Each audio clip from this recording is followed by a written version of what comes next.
কুষ্টিয়ার কুমারখালীতে পূর্বের শত্রুতার জড়েল ধরে ইয়ারুল গ্রুপের হামলাতে ৭ জন গুলিবিদ্ধ হয়েছে।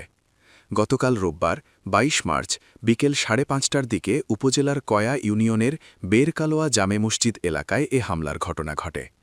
কুষ্টিয়া থেকে আমিনুল ইসলাম জানান, আহতরা হলেন কয়া ইউনিয়নের রাধাগ্রামের আমজাদ আলীর ছেলে জাহাঙ্গীর আলম ৪৫, মৃত আকাল উদ্দিনের ছেলে মোহাম্মদ শফি উদ্দিন ৬৫, বাবু শেখের ছেলে মোহাম্মদ রাব্বি ২২, মকসেদ শেখের ছেলে মোহাম্মদ ওবায়দুল্লাহ ৩০, লিটন শেখের ছেলে জনি শেখ ২০, বেরকালোয়া গ্রামের মুক্তার শেখের ছেলে শারুফ শেখ ২০ ও ওবায়দুল্লাহ শেখ ৫৫।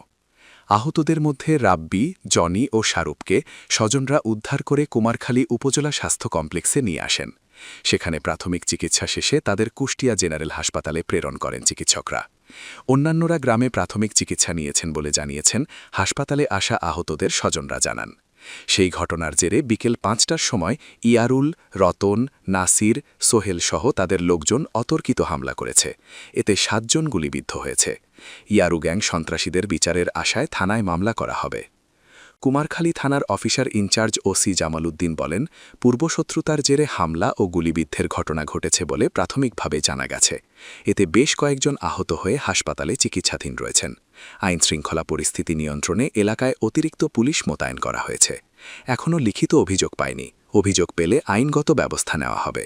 মনিরুল এরা সন্ত্রাসী বাইরের থেকে নিয়ে আসি, এরা মনে করে যে এই আশপাশ অ্যাটাক করে নিছে, মারতে আইছে, নুড্ডাসার করা বলে আইছে। আমার সালপাল টের পেয়ে লোক গুছাতে গুছাতে এরা সন্ত্রাসী নিয়ে আসি মন খান যে গুলি ফায়ার করেছে।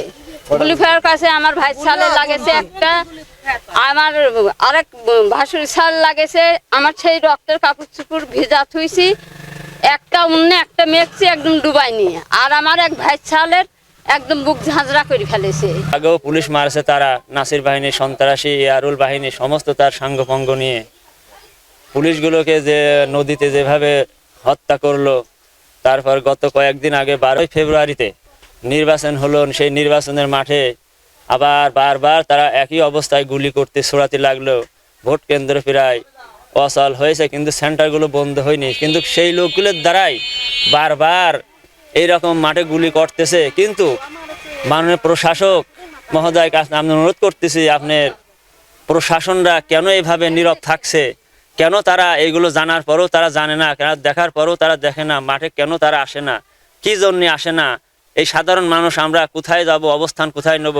এভাবে সন্ত্রাসের হাত থেকে রেহাই পেতে হলে প্রশাসন এখন পর্যন্ত আসেনি। রাত্রে একটা বের গাড়ি আসে, তারা রাস্তায় দিয়ে আসে, রাস্তায় দিয়ে চলে গেছে। কিন্তু এই কোথায় এই দেখেন মাসে পাঠে মনে হয় হেক্টর হেক্টর পেঁয়াজের জমি, যে গত কয়েকদিন আগে যে বৃষ্টি হয়েছে, বৃষ্টির মাঠগুলো, পেঁয়াজের মাঠগুলো নরম হয়ে গেছে। আপনারা সাংবাদিক ভাইরা দেখেন পেঁয়াজের মাঠগুলো কি অবস্থা হয়েছে। চাষা কৃষক মহল সমস্ত কৃষকগুলো ঋণগ্রস্ত অবস্থায়, তাদের ফসল ঘরে উঠবে, সেই সময় মাঠে গুলি করে এত পরিমাণ মানুষের আনাগোনা হয়েছে যে পেঁয়াজের মাঠগুলো একদম মানুষের পায়ের দলকায়, তারা পেঁয়াজগুলো মাটির নিচে মনে হচ্ছে